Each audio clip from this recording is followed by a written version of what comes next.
À tous. À la demande de l'association, nous allons observer une minute de silence pour notre frère ami Faliko Koulibaly, comme prévu. Je vais demander à tout le monde de se lever, s'il vous plaît, pour la minute de silence.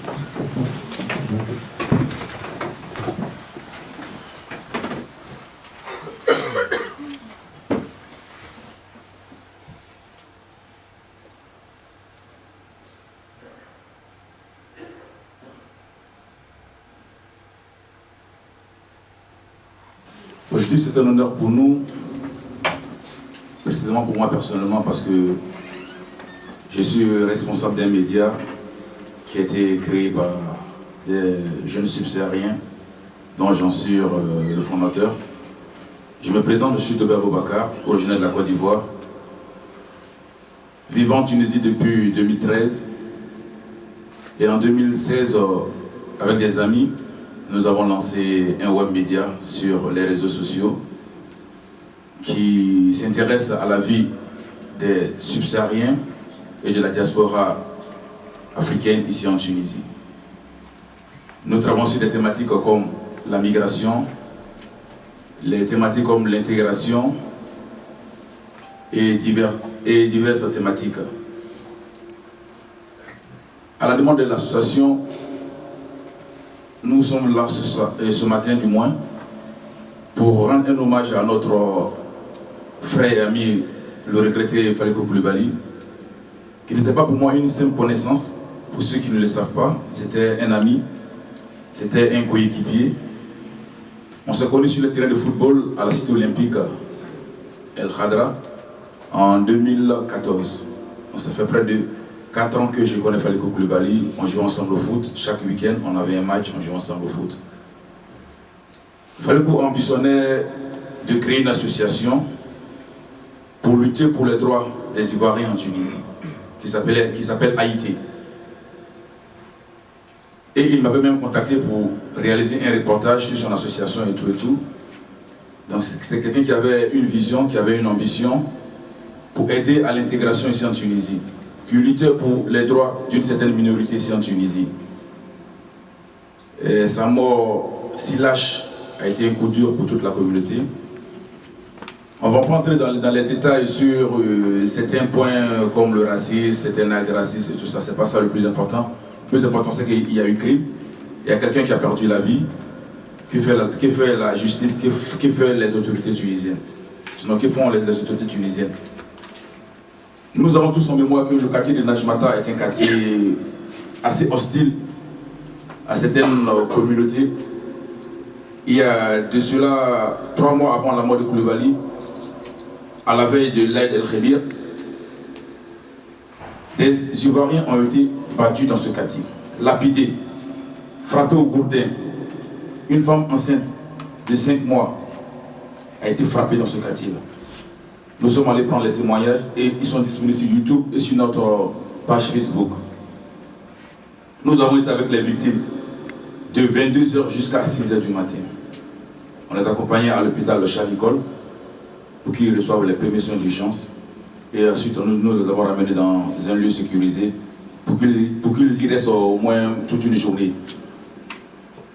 Donc, 3 mois après, dans ce même quartier, on se retrouve avec un acte aussi barbare qui conduit à la perte d'une vie humaine. Ça révolte. Ça révolte. On ne va pas stigmatiser la Tunisie comme étant un pays raciste, parce qu'il n'y a pas de pays racistes sur cette terre. Il y a seulement des personnes racistes et des personnes qui n'aiment pas les autres. Qui n'aiment pas les autres. Sinon, la Tunisie n'est pas raciste. Moi, j'ai vu ici, j'ai jamais eu de problème. Je suis à El Menza. Madame Salwa, elle est déjà allée chez moi, dans mon studio. Je suis à El Menza. J'ai jamais eu de problème avec la Tunisie, ni avec les Tunisiens. Chez moi, dans ma résidence, tous les enfants ils me connaissent, ils ne m'appellent pas mon nom. Et voilà. J'ai des bons voisins. On vit en parfaite harmonie. Donc, éloignez-vous de cet esprit que tous les subsahariens pensent que les Tunisiens sont racistes. Ce n'est pas ça la question. La question est, que faisons-nous quand il y a ce genre d'actes? Parce que chez moi en Côte d'Ivoire, il y a les Tunisiens qui y vivent. Ils sont en paix, ils travaillent. Ils reviennent en Tunisie quand ils veulent, ils repartent quand ils veulent. Quand je suis arrivé en Tunisie, j'ai rencontré un ami à à la goulette, qui m'a dit ceci, je pars en Côte d'Ivoire dans 2 semaines. Je ne le connaissais pas, on s'est connus comme ça, on a causé, puis il m'a dit, des Ivoiriens. Il m'a dit, je pars en Côte d'Ivoire dans 2 semaines. Il dit, ah c'est bien, ça c'est une très bonne chose ça. Donc j'aimerais avoir des informations, quel quartier il faut fréquenter, tout ça là. Il a dit, va en Côte d'Ivoire, il n'y a rien, tu seras en paix là. Il s'appelle Akram. Il s'appelle Akram. On a gardé des contacts sur Facebook et tout. Il travaille là-bas dans les BTP, ceux qui font les routes et ponts et autres. Comprenez? Et depuis qu'il est en Côte d'Ivoire, il ne m'a jamais envoyé un message comme quoi il a été insulté, il a été maltraité, ou bien on l'a empêché de sortir du territoire parce qu'il avait des pénalités.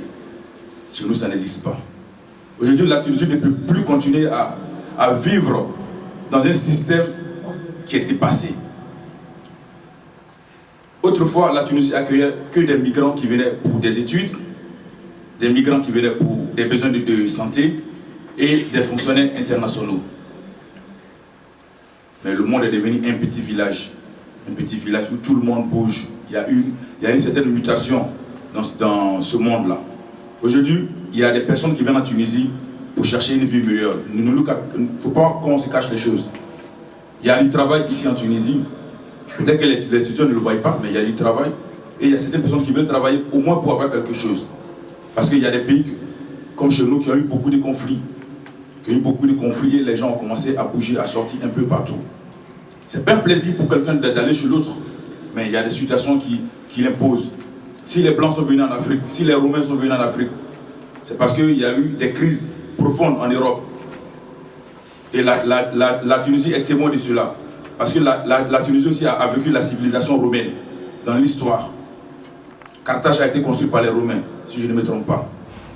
Donc aujourd'hui, la Tunisie doit accepter qu'il y ait des personnes qui ne sont pas là pour des études, qui ne sont pas là comme des fonctionnaires internationaux ou diplomatiques, mais qui travaillent et qui veulent travailler, qui ne sont pas là aussi pour anarquer, pour voler, mais qui veulent gagner quelque chose à la sueur de leur front, qui veulent travailler pour apporter quelque chose. C'est des consommateurs ici en Tunisie. Ils apportent quelque chose à l'économie tunisienne. Ils louent des maisons, ils payent les maisons, ils payent le transport, ils payent la nourriture. Tout ça, là, ça fait engranger de l'argent. Donc, ouvrons les yeux, acceptons ceux qui viennent. Acceptons ceux qui viennent vers nous. C'est une richesse. Les États-Unis ont accepté l'immigration. Je ne parle pas de maintenant avec Trump, voilà, mais je parle de l'histoire. C'est ce qui a fait que les États-Unis est une puissance mondiale. On ne peut pas vivre sur soi-même, recouvrir soi-même pour dire que non, on va se développer. Donc le message, il était celui-là, pour dire aux uns aux autres que nous ne sommes pas contre la Tunisie. Dans les manifestations, il y a eu des paroles, c'est la colère et tout. Mais sachez que nous aimons la Tunisie et nous voulons vivre avec les Tunisiens en paix. Je vous remercie.